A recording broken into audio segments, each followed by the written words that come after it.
شروع اللہ کا نام لے کر جو بڑا مہربان نہایت رحم والا ہے۔ طاسین، یہ قرآن یعنی کتاب روشن کی آیتیں ہیں، مومنوں کے لیے ہدایت اور بشارت ہے، وہ جو نماز پڑھتے اور زکوٰۃ دیتی ہیں اور وہ آخرت کا بھی یقین رکھتے ہیں۔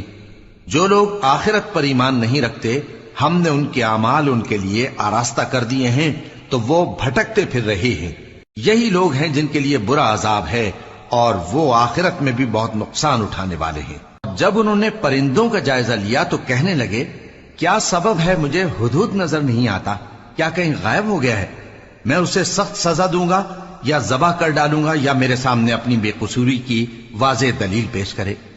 ابھی تھوڑی ہی دیر ہوئی تھی کہ ہدہد آ موجود ہوا اور کہنے لگا کہ مجھے ایک ایسی چیز معلوم ہوئی ہے جس کی آپ کو خبر نہیں، اور میں آپ کے پاس ملک سبا سے ایک یقینی خبر لے کر آیا ہوں۔ میں نے ایک عورت دیکھی کہ ان لوگوں پر حکومت کرتی ہے اور ہر چیز اسے میسر ہے، اور اس کا ایک شاندار تخت ہے۔ میں نے دیکھا کہ وہ اور اس کی قوم اللہ کو چھوڑ کر آفتاب کو سجدہ کرتے ہیں، اور شیطان نے ان کے اعمال انہیں آراستہ کر دکھائے ہیں اور ان کو رستے سے روک رکھا ہے، پس وہ رستے پر نہیں آتے اور نہیں سمجھتے ہیں کہ اللہ کو جو آسمانوں اور زمین میں چھپی چیزوں کو ظاہر کر دیتا اور تمہارے پوشیدہ اور ظاہر اعمال کو جانتا ہے، کیوں سجدہ نہ کریں؟ اللہ کے سوا کوئی عبادت کے لائق نہیں، وہی عرش عظیم کا مالک ہے۔ کہہ دو کہ جو لوگ آسمانوں اور زمین میں ہیں اللہ کے سوا غیب کی باتیں نہیں جانتے، اور نہ یہ جانتے ہیں کہ کب زندہ کر کے اٹھائے جائیں گے، بلکہ آخرت کے بارے میں ان کا علم ختم ہو چکا ہے، بلکہ یہ اس کی طرف سے شک میں ہیں، بلکہ یہ اس سے اندھے ہو رہے ہیں۔ اور جو لوگ کافر ہیں کہتے ہیں کہ جب ہم اور ہمارے باپ دادا مٹی ہو جائیں گے تو کیا ہم پھر قبروں سے نکالے جائیں گے؟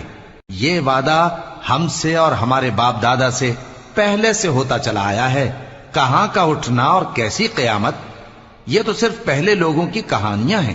کہہ دو کہ ملک میں چلو پھرو، پھر دیکھو کہ گناہگاروں کا انجام کیا ہوا ہے، اور ان کے حال پر غم نہ کرنا اور نہ ان چالوں سے جو یہ کر رہے ہیں تنگ دل ہونا، اور کہتے ہیں کہ اگر تم سچے ہو تو یہ وعدہ کب پورا ہوگا؟